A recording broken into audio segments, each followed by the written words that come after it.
Afrika.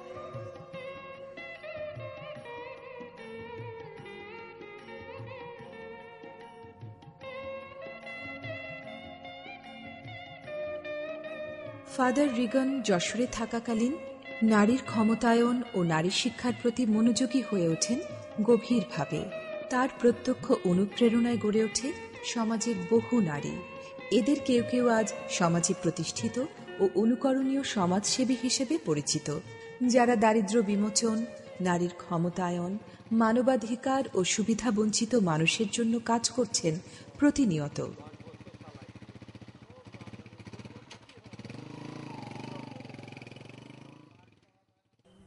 শুধু Rosie matric pass, Mary class 5, Angela class 6, আর Roselin যেরকম বিএ পাস, তারপরে এমএ পাস, ও কাজকর্ম করে কারিতাসের সঙ্গে। আর আঞ্জেলা গোমেজ ওখানে ছিল। তারপরে আমি বলেছি সিস্টারকে, বলেছি সিস্টার এই মেয়েরা এই ক্লাস 6, ক্লাস 7 কেমন করে, ওদের এইরকম রাখা যাবে না, পাঠাতে হবে স্কুলে, যেন ম্যাট্রিক পাস করে, তারপরে ম্যাট্রিক পাস করে যেন ওরা কলেজে যায়। যে না ফাদার না, অনেক বিরক্ত, না ফাদার না। তার জন্য আমি 1 বছর হারিয়ে গেছি। কিন্তু 1 বছর পরে আমি সিস্টার আমি শুনি না, এখন আমি পাঠাবো। 68 সালে আমি 3 মাসের জন্য যশোরে গিয়েছিলাম, যশোর সেক্রেটারিয়েটে। সেখানে ফাদার রিগন প্যারিশ প্রিস্ট ছিলেন, আমাদের প্যারিশে প্রধান ছিলেন আর কি। তো ওনার আবার 3টা মেয়ে ছিল, যে রোজিদি, ডেজিদি, তারা আলাদা ঘরে থাকতো। তো আমাকে মাঝে মাঝে ডাকতো আর কি। তো ফাদার রিগনকে গির্জায় দেখতাম, খুবই অমায়িক, মাঝে মাঝে আমার সঙ্গে কথা বলতো। তারপরে 3 মাসের মধ্যে তারা আমাকে চাইলো যেন আমি তাদের সঙ্গে কাজ করি। ফাদার যে মেয়েদেরকে সাপোর্ট দিচ্ছেন, এতটুকু দিলেও দিচ্ছেন, কথা দেওয়া হোক, পরামর্শ দেওয়া হোক, কিছু সাবসিডি দেওয়া হোক, কিন্তু সাহায্য করছেন উনি সবসময়। এই পর্যন্ত অনেক অনেক মেয়েদের সাহায্য করেছেন। তো এটা থেকে অনেক অনুপ্রাণিত হয়, কারণ এখন আমি মহিলাদের জন্য কাজ করছি, মহিলা এবং শিশুদের জন্য কাজ করছি। ভাইয়ের চোখে এসেছে ফাদার আমরা এখানে আসি, এখান থেকে আমি যাবো না, তোমরা যাবে, আমি তোমাদের এখানে রাখবো না, তোমরা, আমি তোমাদের সাহায্য করেছি পড়াশোনা করবার জন্য, আমার জন্য না। সিস্টারও কত কিছু পিড়াপিড়ি করেছে আমার, ফাদার ওরা ভালো টিচার, এখানে রাখতে হবে না, এখানে ওরা থাকবে না।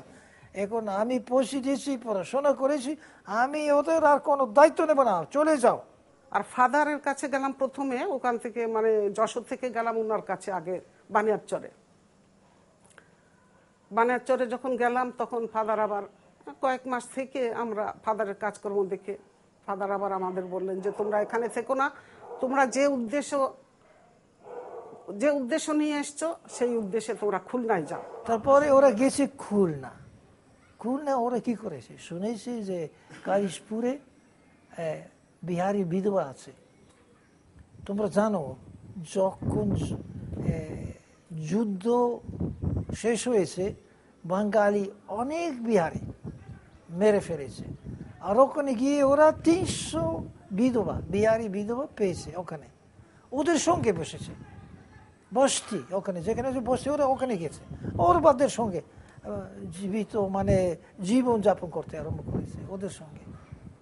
হ্যাঁ, আমাদের শ্রদ্ধা ফাদার রিগন চিন্তা করলাম উনাকে একটা চিঠি দিই, ইটালিতে চিঠি দিলাম যে ফাদার আমরা তো, আপনি যে কাজ পছন্দ করেন আমরা তো আরম্ভ করেছি, আপনি দেখে গেছেন, কিন্তু এখন তো আমরা মহা বিপদে পড়েছি।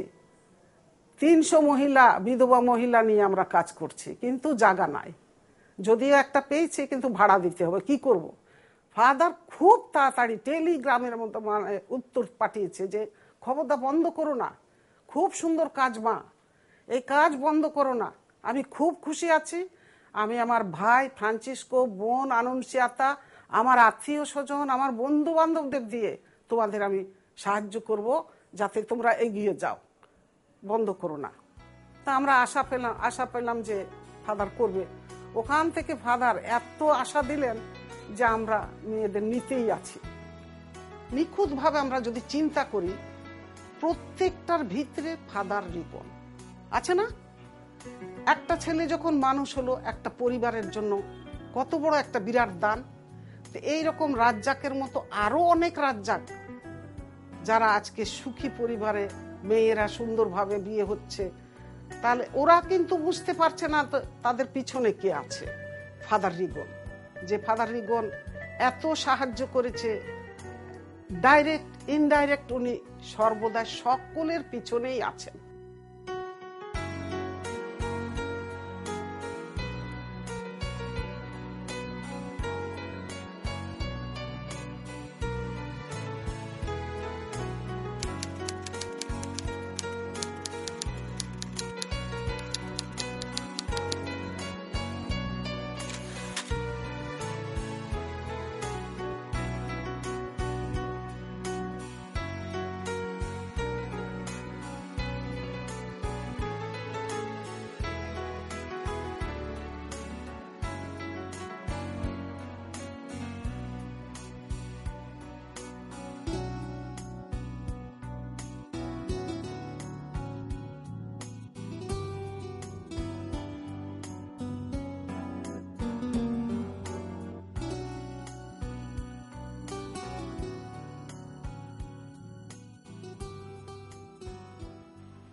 ফাদার রিগান 1970-এর প্রথম দিকে চলে যান নিজ দেশ ইতালিতে। সেখানে অবস্থান করেন প্রায় 9 মাস এবং ওই বছরের শেষের দিকে বাংলাদেশে এসে যোগদান করেন তৎকালীন ফরিদপুরের বানিয়ারচর মিশন পল্লীতে। পূর্ব পাকিস্তানে তখন বয়ে চলে আন্দোলন সংগ্রামের উত্তাল তরঙ্গ। 1971 সালে শুরু হয়ে যায় স্বাধীনতার যুদ্ধ।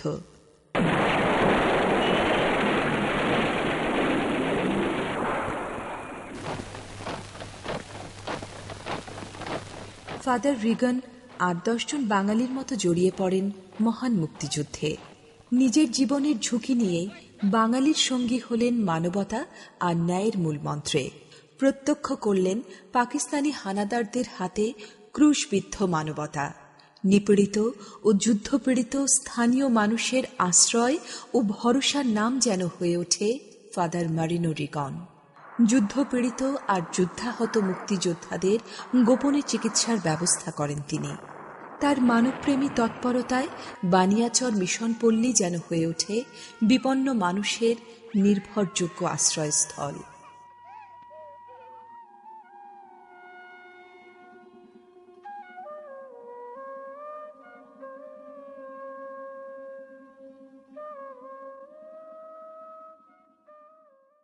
এই যে নদী দেখছেন আপনার, কি ভাটি কি উজানে, যখনই খান সেনাদের লঞ্চ আসতো তখন কিন্তু এই পাকা রোড ছিল না, লঞ্চে করে আসতো অথবা গান বোটে করে আসতো।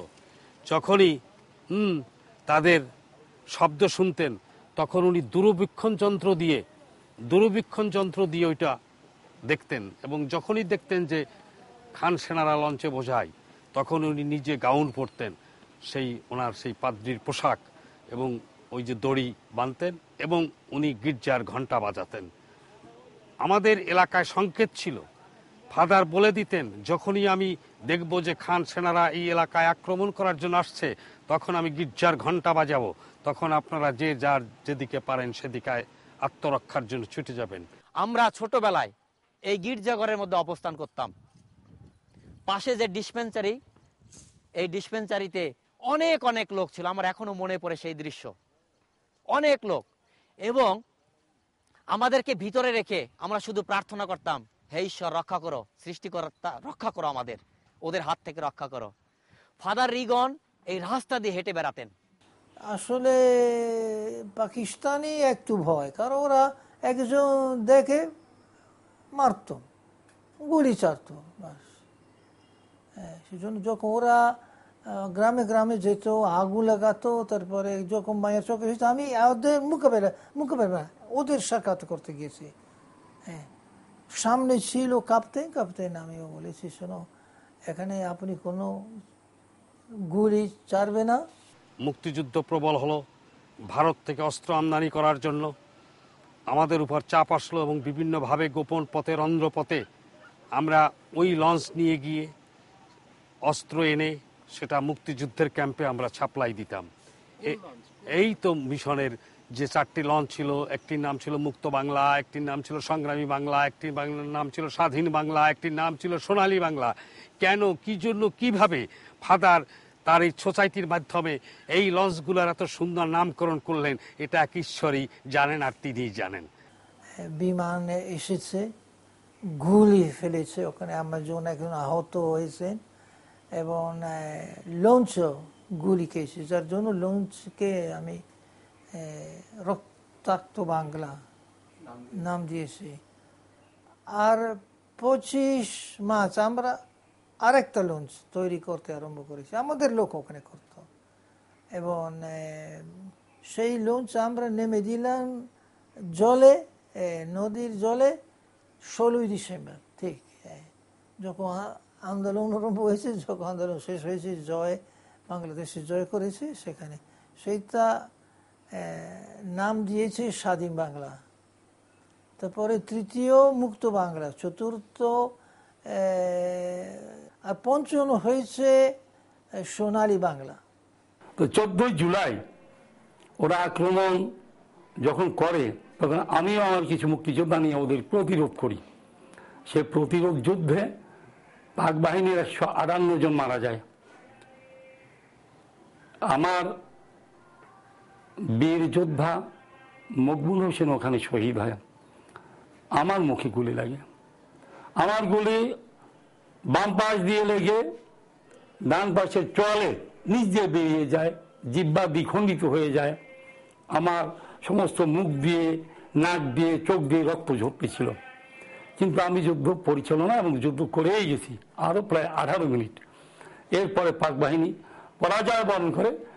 আমি বিশেষভাবে মুক্তিবাহিনীর চিকিৎসা, এবং যখন আসতে আরম্ভ করেছি দিনের বেলা, সিস্টার ইমেলদের সঙ্গে আলাপ আলোচনা করে আমরা বলেছি, শুনো, দিনের বেলা মিলিটারি আসতো, রাত্রে আসতো না, সুন্দর সময় চলে যেত একেবারে, আর পর দিন 10টা পর্যন্ত আর আসতো না। তো হলে আমরা ওদের বলেছি, তোমরা রাত্রে এসো যদি চিকিৎসা দরকার।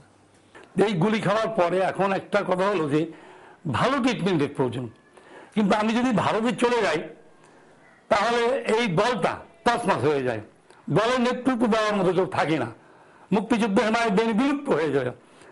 কিন্তু জলিলপুর মিশনটা যেখানে যে পথে রেডে চলাফেরা করে গানবরে, সেই নদীর পাড়ে, এই নদীটার নাম হলো মধুমতি নদী। তো এখন এইখানে ট্রিটমেন্ট পাওয়া যাবে এইটা আশা করে আমি 3 শতাধিক মুক্তিযোদ্ধা নিয়ে ওখানে যাত্রা করলাম।